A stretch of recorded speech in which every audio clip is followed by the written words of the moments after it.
So for the last 2 weeks, there has been clients discussing with me their next rental property purchase, and we've been looking at the numbers together. Now, several of them have been considering the Kelowna area in British Columbia and wanted to either do a long-term rental or Airbnb. And after going through the discussion, they have suggested that maybe I can pick one of the projects we talked about and turn it into an educational video.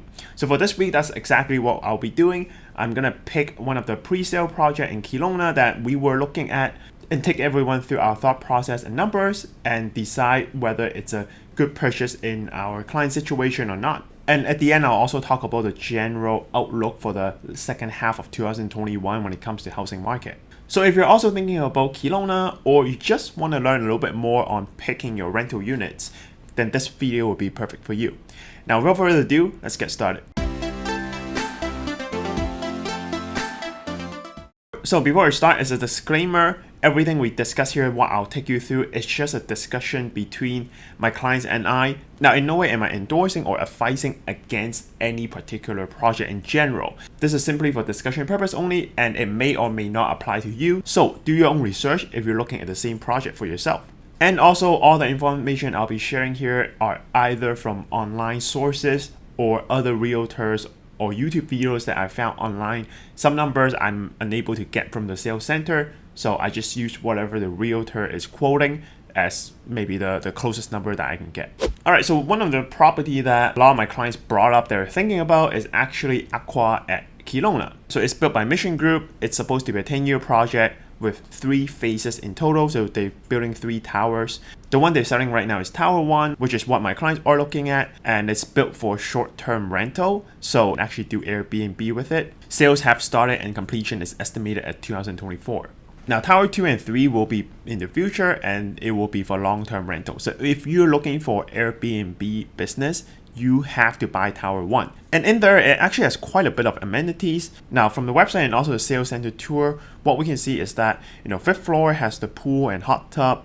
And as you can see in the picture, it built like a resort-like. There is the rooftop terrace, outdoor lounges with barbecue, co-working space with Wi-Fi. This one is pretty interesting. Pet washing stations, and a 2,000 square feet, I think a 2-floor gym. So from the picture, you can see it's very high class. Now, one of the most interesting features is actually the Aqua Boat Club, which is right next to our building. And basically what it is you can imagine it's kind of like a golf club, but it's for people with boats. So they have kind of like a parking lot, a garage space for your boats instead of parking on the dock. Now, other than that, there's also something called ride sharing. So if you don't have your own boat, but you want to do some boating, you can pay for membership. There's a silver and a gold level, and you can basically have unlimited access to boating if you want. Now, first glance, the pictures, the idea, the location, everything looks pretty grand, pretty awesome. So, it's a very good first impression, but that's not enough. We also have to focus on the actual math to see if it works out for my client situation. So next, let's look at the numbers together. Now, my client wanted a 1-bedroom and turn it into an Airbnb. According to the price sheet they got from the realty, it's gonna be ranging about $440,000 to $550,000. Now, I don't think they will be able to get the cheapest unit possible. Pretty sure those will get taken up quicker. So let's assume they get something in the middle.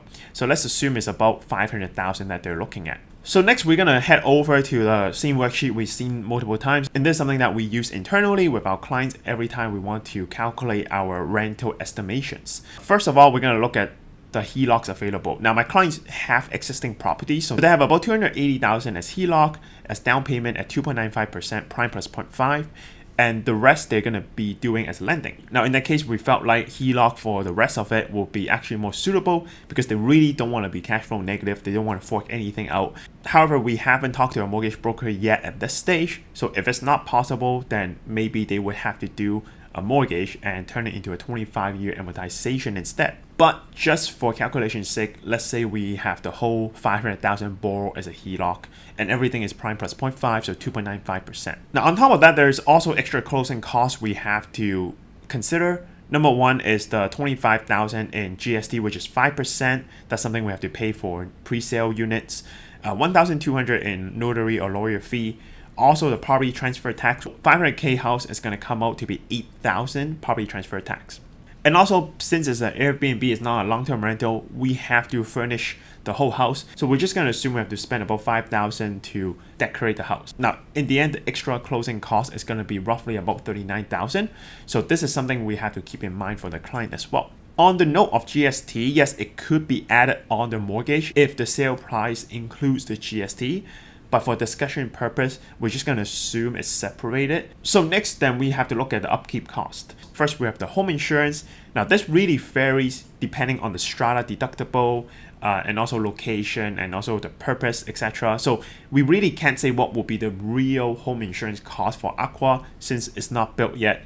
But I did speak to my general agent and she does a lot of Airbnb quoting versus long-term rental. And she said, if you are going for home insurance for Airbnb, you could expect a 30% more expensive cost for Airbnb insurance versus a long-term rental one. Now, I've seen videos on Aqua posted by other real estate agents, and they're quoting about $1,800 in insurance cost. And in terms of repair, I'm going to assume zero here because it's brand new, so we probably don't have to pay anything for upkeep for now. And for property tax, this one is pretty easy. We can go to any city, find their property tax table, and kind of work out the math that way.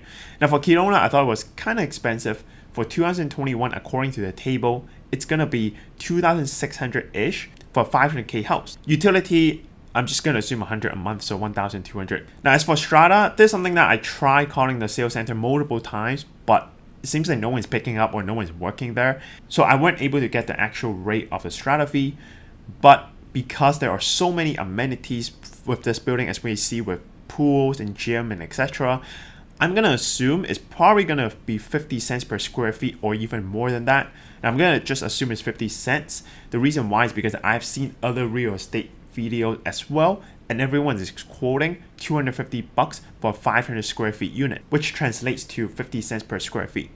So for our unit, it's going to be $250 a month, which is $3,000 a year. Okay, so that's the cost. Now next we have to look at the revenue. How much can we rent out for this Airbnb unit potentially? Now for my clients, they actually asked different management companies on their estimation of nightly rate in terms of Airbnb. And on the screen here, I'm gonna show one of the company what they quoted back.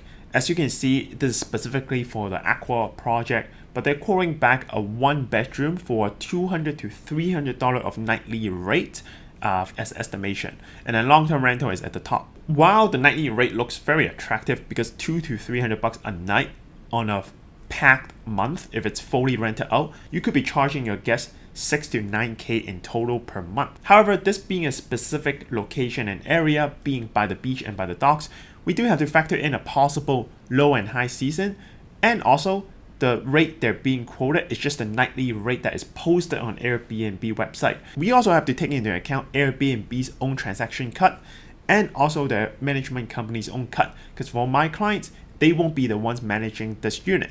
They're going to be living in Vancouver, so they would be reliant on the managing company to run this for them. Now, to get a sense of what kind of nightly rate we could be seeing using Airbnb, I've actually used a tool called All the Rooms online that posts data directly from Airbnb and VRBO platforms. So you can use either one to kind of isolate and see what kind of rate you're getting in that area. Unfortunately for this website, and also I've checked other ones, they weren't able to give me enough data for that exact location where Aqua would be.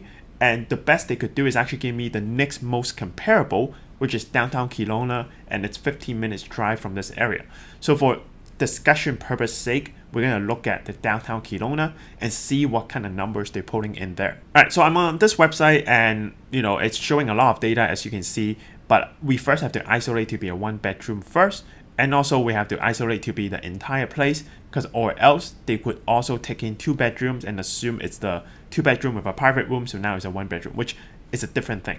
Now what we're seeing next is the 3-year data on the average daily rate per month you're getting for every single month for the downtown Kelowna Airbnb. So this site has the average daily rate, but also breaks down into different percentiles of average price. So what that essentially means is, even though they're all 1-bedrooms, there could be really crappy 1-bedroom that is renting out for cheap, and also really nice looking 1-bedroom that's a lot more expensive. So this is why the 25th percentile, which is the lowest 25%, is going to be very low. But the 90th percentile, which means the top 10% rent price, is going to be a lot higher. Now, because our unit, it's going to be pretty nice, it's brand new, and also it kind of built like a resort, we're going to assume that we're always going to get the 90th percentile. We can post the higher price and we'll be able to rent them out. So looking at this graph, a couple interesting thing is, even though we have COVID, but it doesn't really change the listed price. It kind of follows the same story anyway. It gets pretty high from May to August. That's because it's summer, and it starts dropping in September. And by the time you're in November to April, the rate actually becomes quite low, and then it repeats again. Now again, this is not the exact location. It's comparable. It's the closest thing that we can get with enough data to give us a meaningful pattern.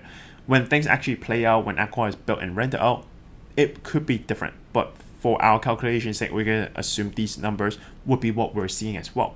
If we look at the occupancy rate as well, we can see that as soon as summer ends, downtown Kelowna's occupancy rate drops significantly. And this makes sense because if you think about it, if you're renting Airbnb, you're likely from outside, maybe Vancouver or even further, and you're coming into Kelowna. You're probably going to be going to Big White and snowboarding. That seems to be the most popular choice of destination, which is a complete different directions than where Aqua and downtown Kelowna is. And also looking at online forums and also talking to some of my friends which have houses in Kelowna, they did tell me that during winter time, things do get pretty slow if you're not close to Big White. And also from looking at Aqua Boat Club service itself, I haven't seen anywhere that said that I actually need to live there to use the service. It seems like it's a standalone service, and as long as you are willing to pay for the membership as you've seen on screen, you would be able to use the service anyway. The website can actually produce me a table showing me the last 3 years, what is the average gross rent I could be expecting per month if I'm renting out at the top 10% price. Okay, so as you can see on the screen here. And then what I did was average it out per year, so we can also see what we're getting from 2018, 19, and 20. Now I took the average of the 3 years again, and I would assume that's the kind of rent we'll be getting per month if we even things out, which I would guess is pretty comparable if we look at Aqua versus downtown, because I would imagine during summertime, Aqua will be able to get a higher rent at probably 100% occupancy because it's just so convenient and it's kind of like a resort. But during the non-summer time, it would make sense to guess that it will probably do even worse than downtown Kelowna. So if one season you're doing better, other seasons you're doing a little bit worse, then we can assume that average out, it's going to be pretty comparable what we're seeing on screen. Now again, things could be different. I don't own boats, so I don't know if people actually go boating during the winter. Maybe it turns out that it's very popular all year round. But from talking to some of my clients who actually own boats, they tell me that during the non-summer times, they rarely touch the boat. But if you own a boat and you think otherwise, let me know in the comment below so I can learn as well. So with that number in mind, next we have to take away Airbnb fees and also the management company's fees for my client. Now Airbnb actually have different structure. As you can see on the website, they have the split cost with host and guest, or the host only guest where you're paying for everything, and that's a huge chunk that they take off. But for our calculation's sake, we're just gonna assume we take the cheapest option and we let the guest take most of the costs. So we're just gonna assume it's the 3% listed rate that Airbnb quotes us. Now for Airbnb management company, it differs depending on the company. They have totally different structures. But my realtor tells me 15 to even 30% could be the average typical rate. For here, we're just gonna assume it's the 20% is on the lower end. So minus those two, our average gross rent is looking to be $2,053. Now, if we compare this to our actual cash flow on the last chart, we're actually going to be negative in cash flow. And since for my client, they're using 100% HELOC, they're not even paying any principal into it. So there is no equity that they're building up over time. They're purely relying on future growth of this unit. Now looking at this and also taking into consideration, interest rate could go up next year, and the three major housing costs, which is property tax, strata fee, and also home insurance, would likely go up every year as well. Cash flow wise, they really feel that it doesn't suit them. And on that note, especially about home insurance, because this is a short-term rental potentially, so you could have a lot of Airbnb guests coming in and out of the building.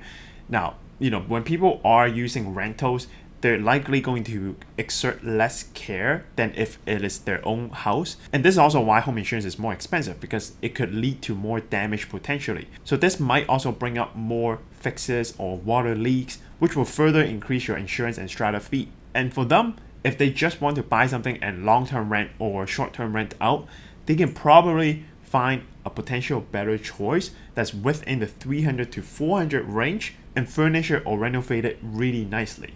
Now that being said, I actually think this project is a very nice property if you're looking to own for yourself or even rent out for long term. It's a beautiful waterfront property. It has a lot of resort-like features, and it's pretty good if you own a boat or simply just want to have access to boating. It's very convenient. Now for the features you're getting and the property location and its waterfront, the price is not cheap, but it's also not outrageous in my opinion. So if you like living in Kelowna or you're living there anyway and you're looking for waterfront property pre-sale, I do think this property is actually worth looking at. But maybe phase 2 or phase 3 would be better because from what I'm seeing on the map, it's even closer to the waterfront. And also, you don't have to share the building with Airbnb tenants. Now again, this is just for discussion purpose only. A lot of things here are just assumptions. Things could be completely different, or it could be better or worse when it actually plays out. But if you think some of the assumption doesn't make sense or it could be better, do let me know in the comment below. We're continuously trying to learn more and have better preparation with our clients in the future. So finally, let's talk a little bit about general housing market outlook. So this is something I want to talk a little bit more in the future, dedicate a video on the data and the stats. But we have said this before in previous videos, we do expect housing market to cool down during the summer. Now in that video, I was originally thinking that the most cool down market is going to be detached and townhomes, the more expensive units. And it will actually be condo that might be making a comeback and going up. And this is due to the fact that people are probably pretty tired with the overbidding in the detached and the townhome space. But now as we are in summer, it does seem like all property types in general is just a lot slower than first half of the year. And in general, my own feeling of the outlook is that after summer, it's going to be even slower than what we're seeing right now. And the reason why is because this is going to be the opposite of pent-up demand. So last year, people can't go out, people can't buy houses, can't see houses. There's a lot of pent-up demand, a lot of money saved. This is why once the real estate market is open, people go like crazy, they overbid like crazy. But for this summer, I think it's going to be different. It's going to be the lack of demand once summer is over. So comparing this summer to last one, we're definitely going to have a lot more freedom. If July or August, Canada and US open their border internally, then at least people can travel freely between these two countries. And also most Canadians have gotten their second shots already. There's gonna be a lot of traveling and spending to make up for 2 years worth of missed traveling. I do think people are going to overspend greatly during the summer, and after that, they're gonna have a lot less cash available as down payment. So buyers fatigue, overspending, and also 1 year away from potential interest rate increasing is really going to make people second guess and really slow down before they purchase their property. Now with that said, I'm not sure if we will actually see a huge price drop in detached home space. I think sales will be very, very slow, but sellers can be very stubborn with their price, and especially they have seen what kind of price they can potentially fetch with their house. I really doubt they will be willing to lower their price. Worst case, they would probably just take it off the market and wait for a better time to sell. So on the detached house front, I'm not sure about the pricing will drop or not. But for condo, if things is already slower, they're not picking up, then I think after summer, then we could see a lot more pressure on condo prices. And this is because supply doesn't really reduce for condo. Pre-sale is consistently being opened up and development is consistently being started. So they have more and more units they need to sell in order to start those constructions. So I have also heard from some developers saying that they have expressed some concern over the future of their pre-sale speed in the later half of the year. So if you're looking for your own property, especially if you're in the condo space or pre-sale space, maybe you want to observe in the last 3 months of 2021 and see how's the sales going. If it's going pretty slow, you could probably walk in there and get a pretty good deal or pretty good discount. Now my family did that during last year COVID time when there's literally no sales in the pre-sale center. They were able to get a very decent discount and deal from the developer. You may be able to repeat the same thing for the last 3 months of 2021. So if that's something you're interested in, you want to observe and get ready for. Let me know what you think. Do you have other ways of, grabbing data or looking at things differently? I want to learn from you as well. And as always, if you like these kind of videos, I do upload them 8:30 EST every Tuesday. So make sure you like and subscribe to my channel. Click the bell button to get all the notifications in the future. Now, this is Jacky. I hope you found it. Alright, so this is Jacky. I hope you found this interesting. I'll see you next week. Bye. Now, before we move on, 2 quick reminders. Number one is I do have a website where I recommend the books that I like that really help me in making financial decisions or get better in my business. So if you are interested, take a look there. And second of all, if you haven't already, join our private group on Facebook where you can ask questions and also get more contents inside.